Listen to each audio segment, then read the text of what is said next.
ঘৰচীয়া পোহনীয়া কুকুৰবিলাক ঘৰচীয়া পোহনীয়া কুকুৰবিলাক চুৰি হৈ আছিল। বিভিন্ন বিলাসী বাহন আহে, পুৱতি নিশাই হওক বা নিশা পৰতেই হওক কুকুৰ চুৰি কৰিছিল। কিন্তু এইবাৰ মোৰ নিজে ভুক্তভোগী হ'লোঁ। মোৰ দুটাকৈ পোহনীয়া কুকুৰ যোৱাকালি পুৱতি নিশা প্ৰায় 3:45 মানত বিলাসী বাহন আহিলে I-20 আহি পেলাই কুকুৰ দুটাক বিস্কুট দি বা জাতীয় বস্তু দি প্ৰলোভন দি তেওঁলোকে টানি চুচৰাই লৈ গ'ল। কিন্তু দুৰ্ভাগ্যজনক মই কেমেৰাত গাড়ীখন অহাটো আৰু মানে বিস্কুট দিয়াটোহে মই অকণমান দেখা পালোঁ, কিন্তু গাড়ীৰ নাম্বাৰটো ল'ব নোৱাৰিলোঁ।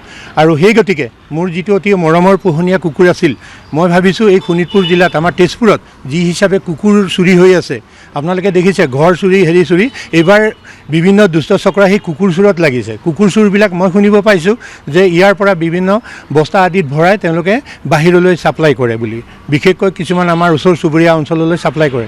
সেই গতিকে মই এই কুকুৰখিনি শোণিতপুৰ জিলাত তেজপুৰত যিহেতুকে নাছিলে, এতিয়া বৰ্তমান তেজপুৰত হৈছে, মই সেই তেজপুৰত কুকুৰখিনি মানে মোৰ নিজেও ভুক্তভোগী হ'লোঁ আৰু যাতে ৰাইজে ভুক্তভোগী নহয় তাৰ কাৰণে মই আজি শোণিতপুৰ জিলাৰ আৰক্ষী বিষয়াগৰাকীক তেজপুৰ সদৰ থানাত এখন FIR মই দিবলৈ আহিছোঁ।